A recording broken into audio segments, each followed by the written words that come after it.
So it's only been a day and people have been asking, how can they extend the molecule? Before you do that, let's just be sure that we've focused in on how we're going to solve the structure of the alpha helix. So here is, of course, which have been provided, the MTC file and the Timbaton file.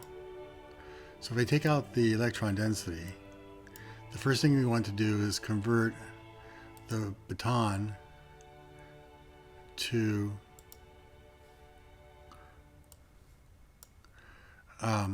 main chain. So you choose CA zone to main chain and you click on that, and the computer will calculate a forwards and a backwards direction.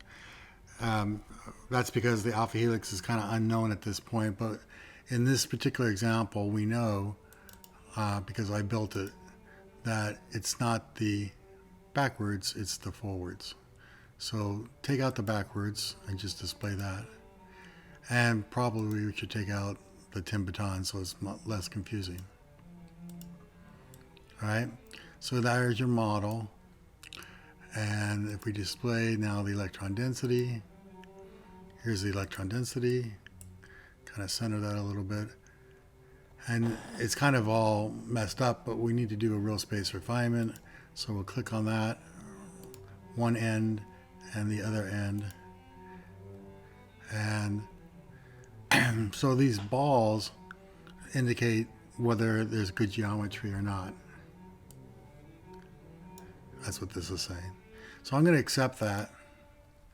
And then I've already showed you how to mutate individual amino acids.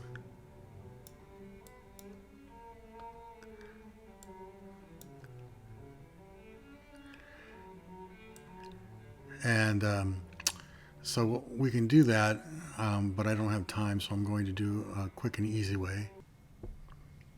Okay, so I've shown you how to do this individually. There are a lot of different ways to tackle problems in WinCoot. But let me just build the actual alpha helix. Let me take out the electron density first. And then I'm going to just build it real quick. So now that I built it, I'm going to go back to the electron density and we'll do some real space refinement.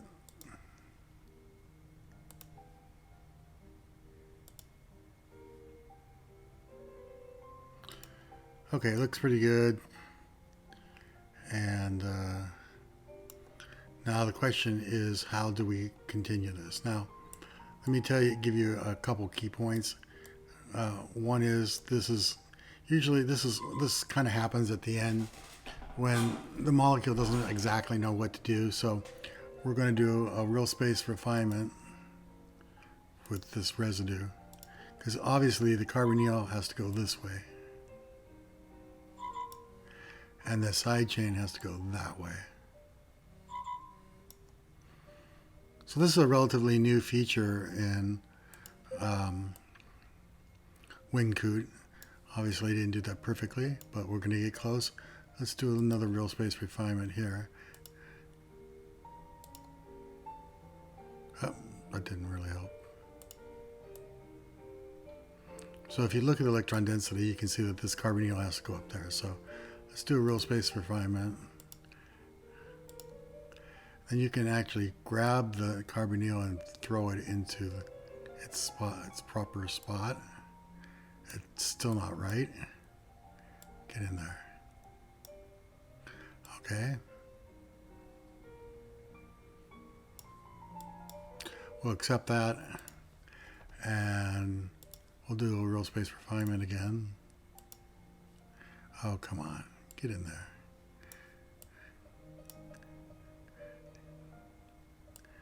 Needs to go over here. There.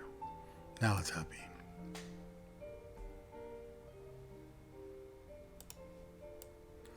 Okay, so what we have is the end of the alpha helix. And so you might ask the question, well, how do I go from here? Some students have found that it's easier to add termini to the actual protein. So that's one method. So you can add a terminal residue. You click here, and it starts to build an amino acid in the proper direction. Now, clearly, you have to look at the sequence. I can look at this and say, this is clearly not an alanine, it's a proline. So if you mutate and autofit this to a proline,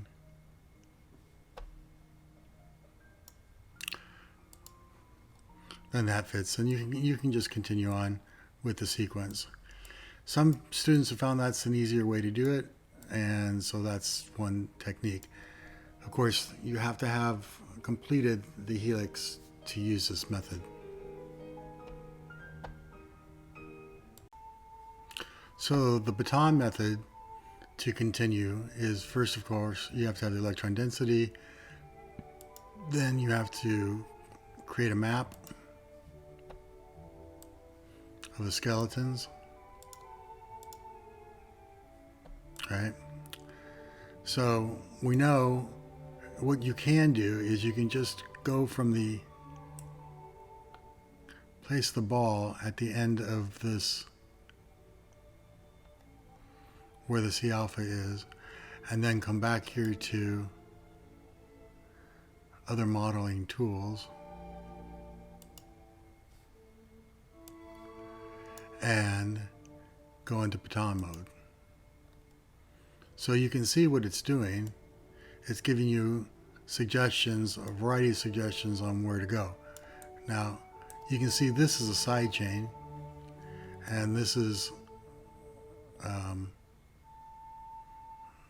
another side chain, but this is a proline. So what we need to do is go to your baton mode and try another until it gets to the right place. So I think this would be a good place. Well, no, actually it's down here. There. So we're going to accept that and then continue on. So try another. That looks good. Accept that and continue on. And once it gets started, it's pretty good at finding the next amino acid. Accept that and just continue on. So I'm just going to do this rapidly because I think it's kind of doing well, and so we can just keep on doing this. And I'm just randomly doing this. And I'm going to dismiss this. I'm going to close this. Take out the electron density again and see what we've done. Oh, let's take out the map as well.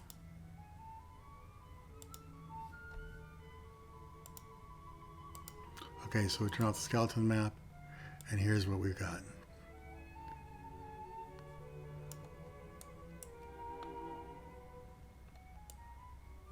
So we actually have two chains now.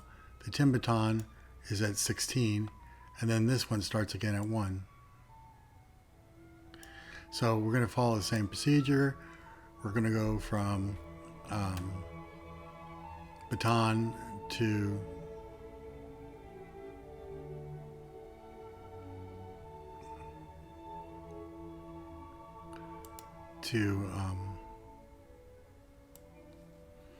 we're going to go from baton to CA zone to main chain. So we'll click on this one. Then we get 2 molecules frontwards and backwards. Display manager. Now we have actually 2 forwards and backwards. I know it's forward, so I'm just say okay. And let's turn off these baton guides. I'm going to close.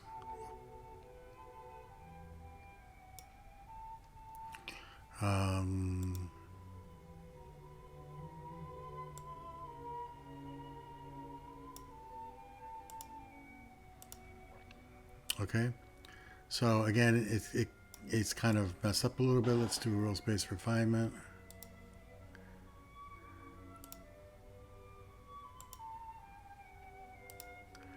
And everything is cleaned up. Let's look at our electron density map.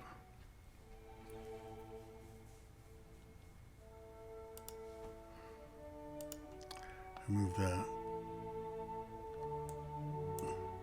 And you can see that we've now created another chain. Not the alpha helix, this is actually the beta strand. And you're going to have to look at the sequence. You can see this one's a lysine.